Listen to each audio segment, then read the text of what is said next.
Bagong coach ng Gilas Pilipinas.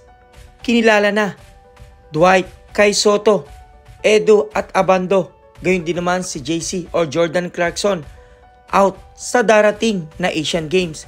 Yan nga ang ilan sa mga maiinit na pag-uusapan natin sa videos na ito, mga ka-idol. Sa ngayon nga mga kaganapan mga ka-idol sa FIBA World Cup ay unti-unti na nating makikilala kung sino-sinong team ang maghahanap sa finals at kung sino nga ang tatanghaling FIBA World Cup Champion 2023. Ngunit bago pa man yan ay alamin natin ang ilang update mga ka-idol sa PBA kung saan magsisimula na nga ang next season na Commissioner's Cup sa October 15 mga ka-idol at yan ay gaganapin sa Smart Araneta Coliseum. At kasabay niyan mga ka-idol ay naglabas na rin naman ang ilan sa mga pangalan o lista ng mga pangalan ng imports ngayong Commissioner's Cup at nandyan pa nga rin si Justin Bowley ng Ginebra at Runde Hollis Jefferson ng TNT. Habang kaabang-abang naman ang inilabas na pangalan ng Meralco Bulls at Magnolia Hotshots dahil ito ay mga malalakas na player at NBA caliber mga ka-idol. At para naman sa mga rumors na naglabasan bago pa man magsimula ang Commissioner's Cup, sinasabi rito ng TNT makukuha si Brandon Ganila-Susser at RK Ilagan. Habang ang NLEX naman ay si Basir Amir, Troy Rosario, Dave Marcelo. Ang Blackwater ay makukuha si Rob Herndon, Cian Anthony at Clint Duliges. Yan ngay rumors pa lamang mga ka-idol at wala pang malinaw na resulta. Ngunit malaki nga ang tsansa na mangyari ngayong Commissioner's Cup. At isa pa rin talagang inaabangan bukod sa bakbakan or magiging rematch ng Barangay Ginebra at ng TNT dahil sa dalawang malakas na import mga ka-idol. Marami din nga nag-aabang sa pagbabalik ng Bay Area Dragons na sa ngayon ngay tila nagkakaroon sila ng problema at bali-balita ngang nadisband sila mga ka-idol at maaaring hindi na matuloy ang journey nila sa Commissioner's Cup. Na hanggang ngayon nga mga ka-idol ay naghihintay pa rin si Commissioner Willie Marshall ng formal na pahayag mula sa Bay Area Dragons kung sila ay tutuloy sa darating na Commissioner's Cup. At bago pa man natin makilala mga ka-idol kung sinong tatanghaling kampiyonato ngayong FIBA World Cup, ay nakilala na nga natin ang ilan sa mga team na automatic na pasok na sa darating na Paris Olympic 2024. Isa na nga dyan ang best team sa Asia at nakuha nga ang titulo sa Pilipinas, ang Team Japan mga ka-idol kung saan automatic or qualified na sa darating na Paris Olympic. Gayun din naman ang Australia mga ka-idol na kauna-unahang din nakasungkit mula sa Oceania. Gayun din naman ay automatic na pasok na sa Paris Olympic ang Team America na kinabibilangan ng USA at Canada. At sa lahat nga ng nakapasok sa Paris Olympic, tila ang South Sudan ang mas nakilala mga ka-idol. Dahil base nga sa history mga ka-idol, ang South Sudan ay ngayon lamang nakapasok sa Paris Olympic. Kung kaya't gayon na lamang katunog ang South Sudan sa ngayon mga ka-idol at gayon din naman at napakasaya ng buong South Sudan at grabe din ang selebrasyong ginagawa nila ngayon mga ka-idol. At sa pagkapanalo naman natin mga ka-idol ng Gilas Pilipinas kontra China, tayo nga ay pumatak sa ika-24 na pwesto na kung ikukumpara natin sa history natin mga ka-idol sa nakaraang FIBA World Cup, mas maganda ang naging performance nila sa ngayon dahil nung nakaraan ay nasa ika-32nd place tayo mga ka-idol. At ang 24th place ng Gilas Pilipinas ay magdadala nga sa kanila para makasama sa Olympic Qualifying Tournament mga ka-idol na aabangan nga natin yan next year. Kung tuluyan nga makakakuha ang ating bansa or ang Gilas Pilipinas ng slot para sa darating na Paris Olympic 2024. Sabay niya na yung Jordan din ang isa sa makakalaban ng Gilas Pilipinas sa qualifying tournament mga ka-idol.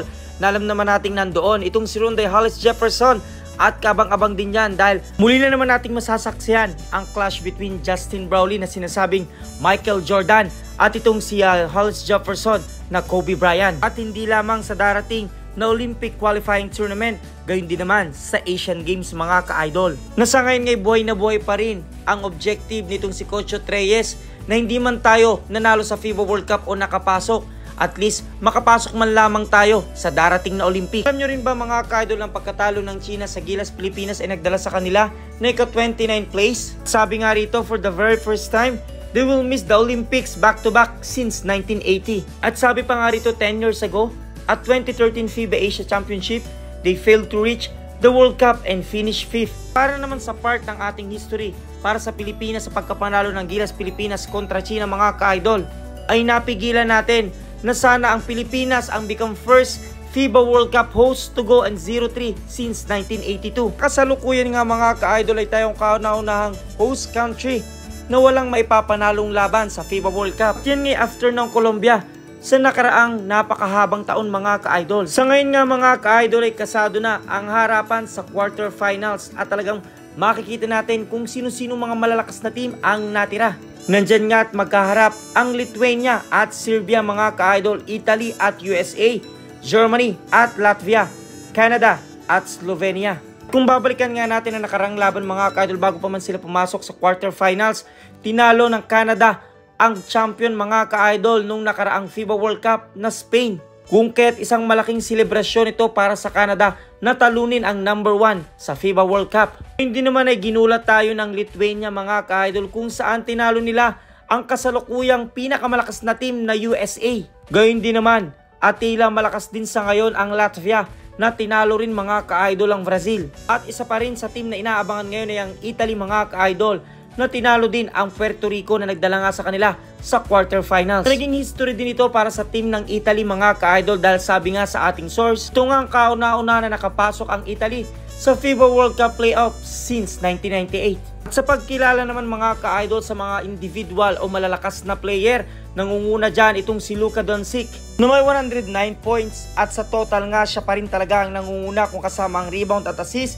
Gayun din naman at nasa pangalawa ang Pilipinas dahil kay Jordan Clarkson na may pinakamataas na puntos kung points ang pagbabasihan dahil siya may 130 points mga ka-idol. At nandyan din itong si Lauri Markkanen ng Finland na may 124 points. Para naman sa top scorer at isa sa mga nagdala sa Gilas Pilipinas, nandyan itong si Jordan Clarkson at Dwight Ramos. Na itong si Jordan Clarkson nga may 130 points habang itong si Dwight Ramos ay 66 points. Nasabi nga sa ating source na 13.2 points per game, Dwight Ramos is Gilas' top local scorer for the 2023 FIBA World Cup, following the lead of CJ Perez in 2019 and Jimmy Alapag in 2014. Hindi man top scorer katulad ni Dwight Ramos at Jordan Clarkson, itong si Renz Abando ay tila naging isang crowd favorite sa Gilas Pilipinas. Nasabi nga ni Renz Abando, sobrang saya kasi crowd favorite. Wala akong masabi.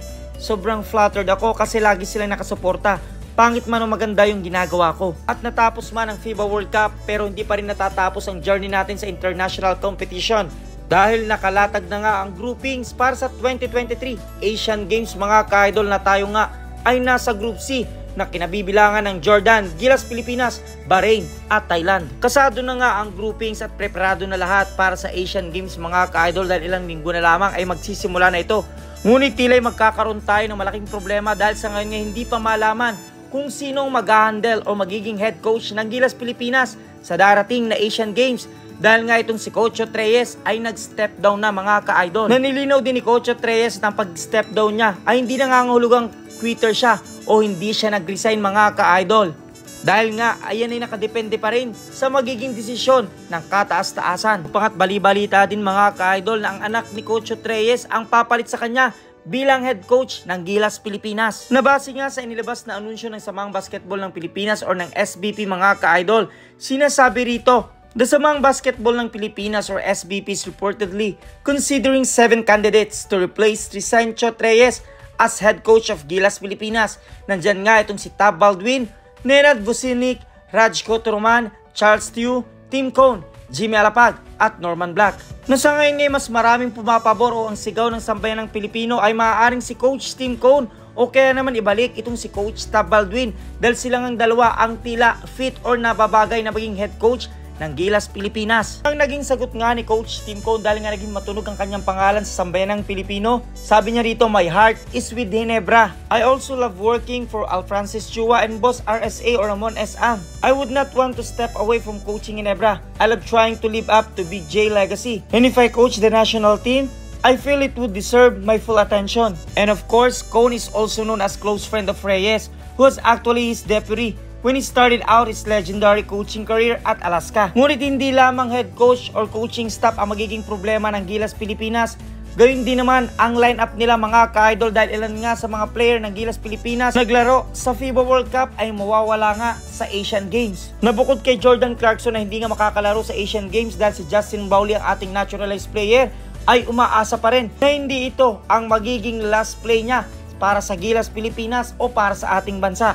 At umaasa nga siya na mas marami pang play ang magagawa niya. At kinumpirma din ni Dwight Ramos mga ka-idol na siya nga ay hindi available para sa Asian Games. Dahil na rin siya'y committed sa Japan B-League mga ka-idol. Dahil nga sa kumpletong pahayag sa ating source, Dwight Ramos says he's not available for Asian Games due to his commitment to his mother team, Livanga Hokkaido in Japan B-League.